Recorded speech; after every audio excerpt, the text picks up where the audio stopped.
우리는 사는 게 고통이다라고 생각하면서도 왜 우리가 힘든지에 대해서 깊이 생각하지는 못한다.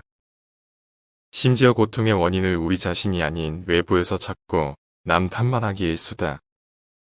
사회가 불평등해서 사람들이 나를 몰라줘서 내가 흙수저로 태어나서 불행하다는 식이다.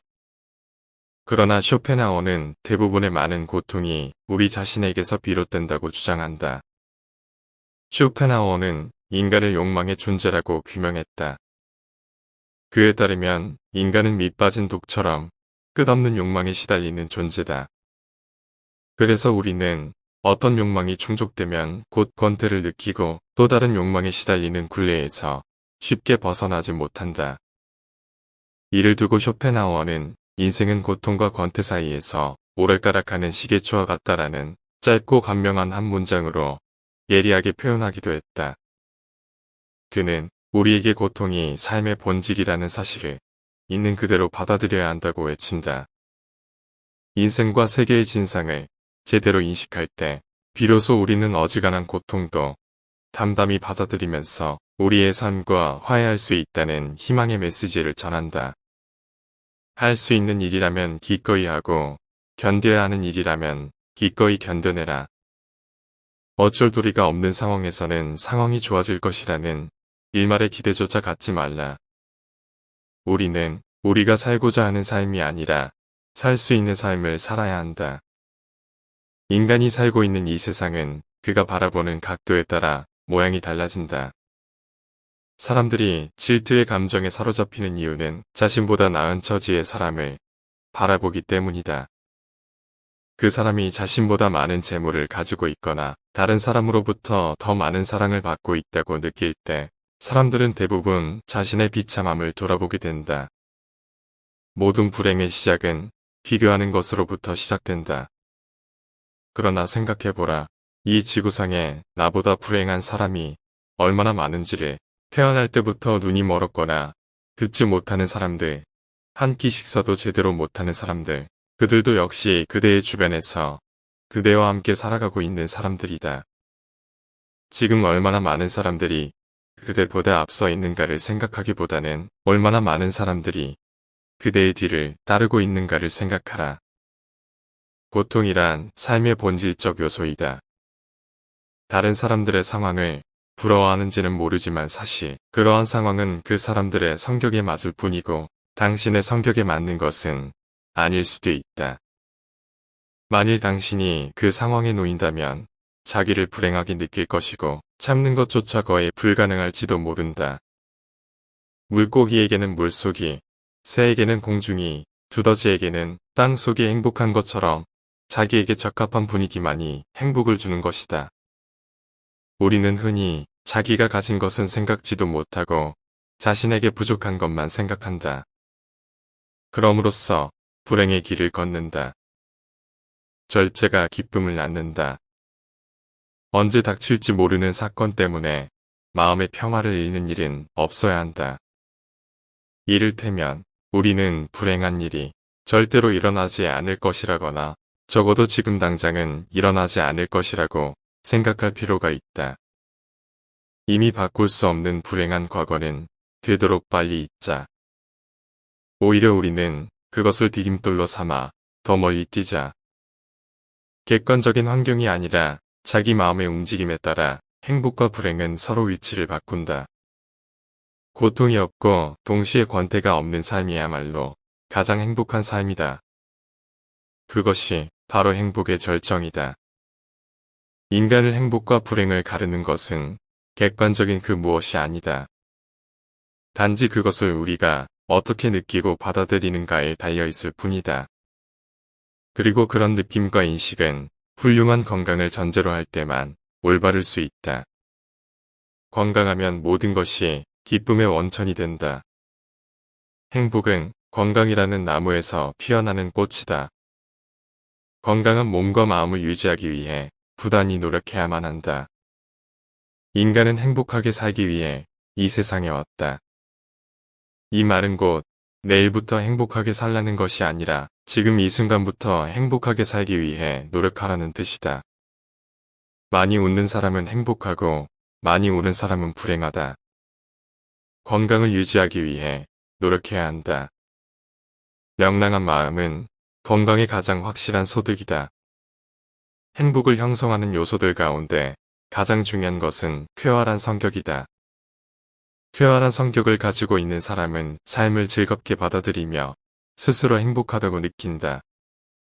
행복은 만족할 줄 아는 사람에게만 주어진다. 진정한 희망이란 자기 자신을 신뢰하는 것이다. 선량하고 지혜로운 사람은 불행한 상황에서도 만족을 느끼지만 욕심이 많고 어리석은 사람은 수많은 재물을 소유하더라도 결코 만족하지 못한다. 우리들의 불행은 대부분 남을 의식하는 데서 온다. 세상에서 가장 소중한 것은 건강이다. 그 다음으로 중요한 것은 마음의 평화와 정신의 안정이다. 우리들의 행복은 건강에 의해 좌우되는 것이 필연이다. 실질적으로 건강은 모든 즐거움과 기쁨의 원천이다. 고독은 뛰어난 정신을 지닌 자의 운명이다. 사교가 뛰어난 사람들은 대체로 평범한 사람이라고 평가해도 좋다. 그러나 비사교적인 사람들, 특히 남들과 잘 어울리지 못하는 외로운 영혼들은 어떤 면에서 뛰어난 능력을 가진 인물로 봐도 좋다. 모든 불행은 타인과의 비교로부터 시작된다. 남의 눈을 의식하는 순간 안정된 기분은 흐트러지고 불안이 나타난다. 우리는 행복을 위해서는 타인 본의의 허영심을 버려야 한다. 그것이 나 자신의 행복을 증진시키는 핵심이다. 허영심을 없애는 일은 참으로 어려운 일이지만 그것에 뒤따르는 행복이라는 대가는 매우 크다. 수도자들이 은둔생활에서 행복을 느끼는 이유는 남의 눈치를 보지 않고 자기 본의의 생활로 돌아갈 수 있기 때문이다. 만일 남의 눈을 의식하는 태생적인 결함에서 벗어날 수만 있다면 인간이 누릴 수 있는 마음의 평화와 힘은 매우 커진다. 인간은 누구나 홀로 있지 않을 수 없다. 결국 인간의 행복은 얼마나 홀로 잘 견딜 수 있는가에 달려 있다. 남들이 뭐라고 생각할까? 늘 이런 생각에 사로잡혀 사는 사람은 노예일 뿐이다. 노예는 늘 주인의 눈치를 살피고 하기 싫은 일이 있을지라도 주인의 명령을 따라야만 한다. 불행해지지 않는 가장 확실한 방법은 너무 행복해지기를 바라지 않는 것이다. 행복은 가진 재물이나 다른 사람들의 평가보다는 자신의 태도에 달렸다. 지혜 다음으로는 용기가 행복을 위해 비상하게 하는 데 있어서 가장 큰 날개가 되어준다. 행복의 90%는 건강에서 온다. 병든 황제보다 건강한 거지가 훨씬 더 행복한 것이다. 어떤 사람이 이 세상에서 얼마만큼 행복을 누리는가를 측정해 보려면 그가 누리는 기쁨의 양보다 괴로움의 양이 얼마나 되는가를 따져봐야 한다. 괴로움이 작을수록 그가 누리는 행복의 크기는 증가하기 때문이다. 말이나 표정으로 분노와 격정을 드러내는 것은 우익하고 위험하며 우스꽝스럽고 어리석은 일이다. 뭔가 나쁜 일이 일어났을 때에는 그런 일이 일어나지 않을 수 있었을 텐데라는 나약한 생각에 사로잡히지 말라. 모든 사건은 필연이거나 우연이다. 원인을 알지 못하는 것은 단지 우연인 것이다. 행복론의 변함없는 진리는 사람의 소유나 명성보다 존재 자체가 훨씬 중요하다는 사실이다. 우리의 인생에 있어서 주관은 객관보다 훨씬 본질적이며 즐거움의 구할은 주관적인 인식에서 나온다. 정신적으로 풍요로운 사람은 완전한 고독 속에서도 자기 자신의 사유와 상상을 통해 탁월한 즐거움을 누린다. 이성은 대체로 엄격한 후원자 역할을 하며 삶에서 끊임없이 체념을 제해한다. 일의 내용이나 결과보다 더욱 중요한 것은 그 사람이 그 일에 대해 어떻게 생각하느냐이다. 후회란 자신을 고문하는 짓이다. 질투는 부도덕과 불행의 가시를 품고 있다. 인간의 모든 고뇌와 고통, 불안과 의기소침의 대부분은 상대방이 나를 어떻게 생각할까라는 걱정에서 나온 우리들의 질투나 증오심도 대체로 같은 뿌리에서 자란 가지들이다. 우리는 흔히 우리가 갖지 못한 것을 바라볼 때마다 만일 저것이 내 것이라면 얼마나 좋을까 라고 생각한다. 그럼으로써 자신의 결핍을 인식하며 불행을 느끼게 된다. 그러나 우리는 그 대신 자신이 소유한 것을 바라보면서 만일 이것을 잃어버린다면 얼마나 고통스러울까를 생각해 봐야 한다. 타인의 잘못을 고친다는 것은 거의 불가능한 일이다. 비록 천하고 가련하며 비웃음을 받아 마땅한 사람이라 할지라도 그의 인격을 무시해서는 안 된다. 오히려 모든 사람들의 인격 속에 존재하는 영원성이나 불멸성을 찾는 것이 필요하다. 아무리 나쁜 인격자를 만난다 하더라도 그래 세상에는 저런 존재도 필요하지 라고 생각해야만 한다. 우리의 인생은 수많은 기쁨과 고통의 연속이다. 그러므로 어떤 일에 성공했다고 해서 자만할 필요가 없고 실패했다고 해서 좌절할 필요 없는 것이다. 우리는 자신의 능력을 지혜롭게 활용함으로써 진정한 행복을 맛볼 수 있다. 자신의 능력을 정확히 파악하여 자신에게 알맞은 일을 찾는다면 행복을 느끼기는 쉬울 것이다. 헤라클레스처럼 어마어마한 힘을 가진 사람이 보석 세공을 하거나 학문 연구를 한다면 그는 타고난 자신의 능력을 제대로 발휘하지 못할 것이다. 자신에게 어울리지 않는 일을 선택하는 사람은 불행을 면하기 어렵다. 타인들의 기준에 따라 사는 사람은 결국 그들의 노예일 뿐이다. 남의 눈을 의식하지 않고 남들이 알아주는 것을 초월해서 사는 사람은 행복하다. 인간은 행복할 때 행복한 줄 모르다가 불행이 닥쳐야 비로소 그때 자신이 행복했었다는 것을 깨닫는다. 모든 불행과 괴로움에 가장 효과적으로 대처하는 방법은 자신보다 더욱 비참한 사람들을 바라보는 일이다. 이것은 누구나 실천할 수 있는 비법이다. 가령 내가 지금 아파서 병실에 누워 있다면, 나의 연인, 나의 친구가 없다면, 나의 가족이 없다면 세상은 시도 때도 없이 변하기 때문에 기쁨이 슬픔의 원인이 되기도 하고 슬픔이 뜻밖의 기쁨으로 변할 수도 있다. 우리의 머리로 인간사의 기용화복을 미리 판단해서는 안 된다. 그러므로 슬픔의 눈물을 흘려본 사람만이 기쁨의 눈물을 흘릴 수 있다. 인간은 웃음과 울음을 통해 자신이 가진 감정을 드러낸다.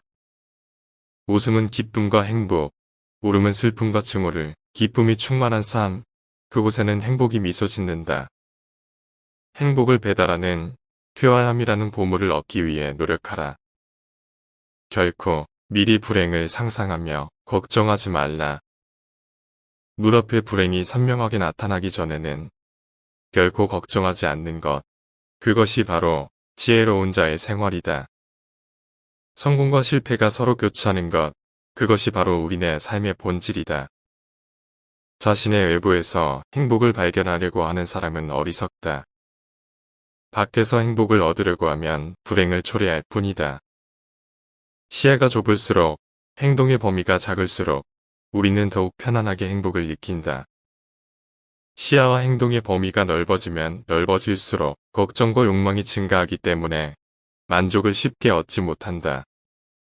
지적인 생활은 우리에게 행복을 선사한다. 그러나 지나친 지적 활동은 도리어 불행을 초래한다. 지적 활동에 익숙해지면 일상의 역경을 감당하기 어렵기 때문이다. 지적인 풍요로움과 현실적인 활동의 균형을 유지하는 것이 행복의 비결이다. 마음의 동요가 적을수록 고통도 줄어든다. 활동의 영역을 좁히면 마음의 동요를 줄일 수 있다. 그러나 정신적인 활동을 제한한다면 우리는 권태에 빠지고 만다. 이 세상에서 확신을 가지고 의지할 수 있는 것은 오직 나 자신뿐이다. 혐오와 손실을 초래하는 경우가 많기 때문이다. 다른 사람과의 교제는 그러므로 자신에게 만족하면서 확신을 가지는 자는 이미 행복하다.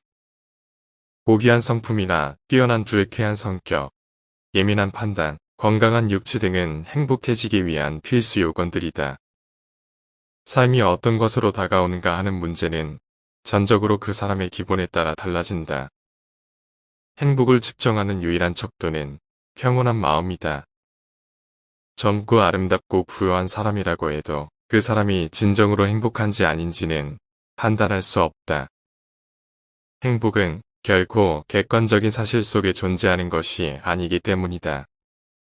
모든 미래는 불확실하다. 그러므로 불행이 다가오기도 전에 걱정부터 하는 것은 어리석다. 미래에 대한 불안과 걱정 때문에 현재의 일을 주저하거나 포기할 필요는 없다. 미래의 불행은 불확실한 것이지만 현재의 행복은 확실한 것이기 때문이다. 미래에 대한 걱정 때문에 현재의 행복을 포기하는 것은 어리석은 일이다.